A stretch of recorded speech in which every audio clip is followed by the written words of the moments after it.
존경하고 사랑하는 우리 구독자 여러분 반갑습니다. 여러분의 천만 라디오 천혜자입니다. 미세먼지가 장렬이에요. 미세먼지. 목이 칼칼합니다. 진짜 밖에 나갔다 오면은 여러분들 뭐 손, 발 깨끗하게 씻으세요. 손, 발, 얼굴 부연해가지고 어디 뭐 중국에 온 느낌이야. 보니까 큰일이네요. 이렇게 미세먼지 많아가지고 거기다 또 뭐 황사까지 끼면은 아주 작살이죠. 날씨가 왜 그런지 모르겠습니다. 이제 환경, 진짜 중요한 것 같습니다. 환경. 예전에는 그 환경에 대해서, 특히 대기 환경에 대해서 신경 많이 안 썼는데, 점점 시대가 발전하다 보니까, 이 공기의 중요성을 절실히 느끼는 것 같아요. 이 공기의 질이 너무 떨어지면은, 당장 우리 폐 자체가 안 좋겠죠. 이 폐 호흡기 계통이 상당히 안 좋아진다. 심각해진다. 그렇게 보면 됩니다. 예전에 우리가 어렸을 때 물 같은 거는 그냥 먹었잖아요. 막 갯가에 나가가지고 물 마시고, 뭐 시골 같은 데는 졸졸졸졸 그 흐르는 물 떠다가 먹고 그랬었는데, 요즘 그런 일이 있겠어요? 응? 물 먹겠어? 시냇가에 물도 못 먹지. 참 어릴 때 시냇가에서 막 수영하고 물장구 치고 그랬던 시절이 떠오르네요. 그 시절 다시 돌아갈 수 있으려나 모르겠다. 응? 지금 막 오염돼 가지고 난리고. 아유. 그나저나 지금 그때는 우리가 뭐 물을 사 먹는다는 것을 상상이나 했나 모르겠습니다. 이제 앞으로 내가 볼 때는 공기도 사 먹을 것 같아. 산소도, 공기도 사 먹는 시대가 오지 않겠나 하는 생각이 듭니다. 지금 보니까 삼성전자 하이닉스에다 뭐 좀 불똥이 떨어졌다 뭐 그런 이야기가 있어요. 왜 갑자기 또 뜬금없이 뭐 불똥이 떨어지고 또 비상이다 뭐 그런 이야기가 있던데, 도대체 왜 그런 거냐 봤더니 요즘 뭐또 마이크론 때문에 그런 것 같아. 중국의 지금 미국 반도체 기업 그 마이크론 제재로 인해서 미중 갈등이 격화됐다 그렇게 봅니다. 그러다 보니까 한국 반도체 기업이 부정적인 영향을 받을 거다, 그런 얘기가 있습니다. 부정적인 영향을 받을 거라는 우려감이 커지고 있고요. 여기 또 미국의 반도체 규제가 더욱 강화되다 보니 이 중국 사업이 뭐 사업에 대한 불확실성이 확대되지 않겠냐, 그렇게 전망들을 하는 것 같아요. 중국이 자국 반도체 기업이죠. 이 자국 반도체 기업의 육성을 하는 것 같아. 기업을 육성하면서 한국 기업의 그 중국 시장 이 점유율이 낮아질 거다.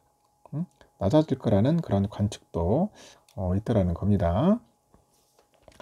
외신에 따르면 중국의 국가 인터넷 그 정보 판공실이 있어. 국가 인터넷 정보 판공실 그 산하에 그 인터넷 안보 심사 판공실 CAC라고 하는데, 여기에서 전날 마이크론 제품에서 비교적인 심각한 보안 문제가 있다고 합니다. 보안에 심각한 문제가 있더라. 이 중요한 정보 시설 운영자는 그 마이크론 제품 구매를 중지해야 한다. 중지해야 한다. 그렇게 합니다. 예전에 미국에서 화이 조지듯이 거꾸로 됐어요. 산업계에서는 중국의 조치를 미국의 그 대중국 장비 수출 제재에 대한 보복 조치로 보는 것 같아.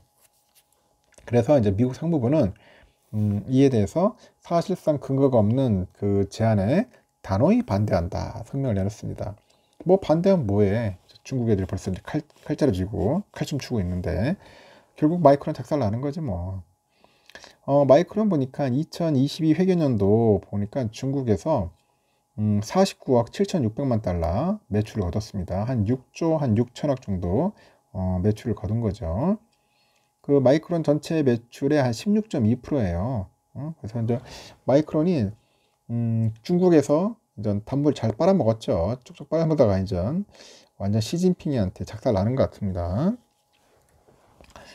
일각에서는 그 삼성하고 하이닉스가 마이크론 그 제재에 따라서 공급량을 늘리면서 반사이익을 누릴 가능성도 제기된다, 그렇게 이야기도 하는데, 하지만 또 가능성은 크지 않은 것이다, 또 그렇게 평가도 하기도 해요. 지금 뭐 반사이익이냐 아니냐 뭐 그런 이야기들이 왔다 갔다 하고 있습니다. 미국이 지난달 한국 정부에 마이크론의 중국 판매가 금지되더라도 한국 기업이 부족분을 메우지 말라, 한국 가만히 있어라 뭐 그런 겁니다. 찌그러져 있어. 그러면 어쩌겠어. 찌그러져 있어야지 뭐. 우리가 뭐 중국을 어떻게 이길 수 있는 것도 아니잖아요 지금.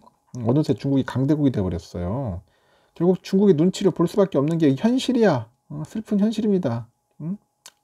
슬픈 현실. 어쩌겠습니까? 그러니까 국방력도 강해야 하고 경제력도 강해야 하고 모든 것들이 다 강해야 돼요.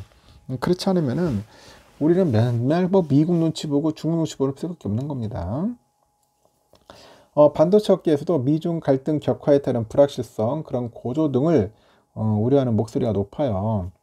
그 반도체 업계죠. 그 관계자가 마이크론 사태를 계기로 해가지고 미국이 중국 반도체 산업에 대한 규제를 강화하면은 한국 기업도 이제 부정적인 영향을 받을 거다.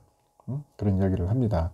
결국 이 자식들이 미국도 조지려고 할 테고 우리 한국도 앞으로 좀 조질 것 같아. 계속 쪼을 것 같아요. 쪼아가지고 이제 길들이기 하지 않을까 하는 생각이 듭니다. 길들이기. 니네 계속 미국 편 들지? 들어봐 한번. 진짜 한국은 여기 가서 귀싸대기 맞고 저기 가서 귀싸대기 맞는 것 같아요. 참 힘든 시기입니다. 이럴 때는 외교가 중요합니다. 외교. 이 외교의 스킬, 대응이 중요한데 과연 우리나라 정부 윤 대통령이 어떻게 해야 할지 상당히 저도 궁금해집니다. 이 마이크론의 빈자리를 누가 아냐? 이제 YMTC나 CXMT 등 중국의 반도체 기업이 이제 메울 가능성이 있어요. 결국은 이제 자국 기업 살려주기죠. 자국 기업들한테 야, 니들이 떼워. 마이크론 빈자리. 그렇게 이제 지시를 할 거예요. 중국이 자국 반도체 기업의 경쟁력을 강화해가지고 이제 시장 점유율을 높이는 그런 움직임이 더 빨라지지 않겠냐? 패스트 하겠냐? 굉장히 빨라질 것 같아요. 그래서 YMTC의 그 낸드 플래시 경쟁력은 상당히 높은 수준까지 올라와 있다고 합니다. 지금 보니까 YMTC가 많이 올라와 있대요. 이제 계속 이제 키우는 거야. 이제 파이를 키우면서 언젠가는 하이닉스, 이제 삼성전자 이겨내려고 그렇게 판을 만드는 거겠죠. 그리고 D램을 제조하는 CXMT도 기술력을 강화하고 있답니다. 억지로라도 자국 칩을 써야 하는 상황이 되면은 현지 기업이 더 빨리 이제 부상하는 계기가 될 수 있다. 뭐 그런 얘기가 있습니다. 이제 몰아주기 하는 거예요. 참 힘듭니다. 이런 상황에서 이게 진짜 이게 무슨 공산국가는 참 이래서 문제예요. 지들 멋대로 한다는 게. 이런 상황인데 지금 과연 우리 삼성전자는 이득이냐 아니냐 이제 그렇게 이제 고민들 할 거야. 야 이거 TSMC가 아니라 마이크론 저렇게 튕겨 나갔는데 과연 우리도 불똥 튀지 않을까? 노심초사할 겁니다. 노심초사. 노심초사할 겁니다. 내가 볼 때는 마이크론의 빈자리를 가져가기는 힘들 거다. 대신 가만히 있으면서 상황을 잘 파악해가지고 줄을 잘 탈 것 같습니다. 줄을 잘못 탔다가는 또 한순간에 또 박살 나는 겁니다. 참 힘든 상황이에요. 빨리 바이든하고 또 그 시진핑이 좀 관계가 좀 서로 이렇게 회복이 돼야겠죠. 예전처럼 이렇게 싸우는 게 아니라 다시 회복을 해가지고 좋은 관계가 와야지만이 우리나라 반도체가 또 꽃을 피우지 않겠나 하는 생각이 드네요. 하여튼 앞으로 향후 추세가 어떻게 흘러가는지도 한번 잘 살펴볼 필요가 있습니다. 일단은 반도체 갈등 지금은 상당히 격화됐다. 그런 상황을 여러분들 알고 계시길 바라겠습니다.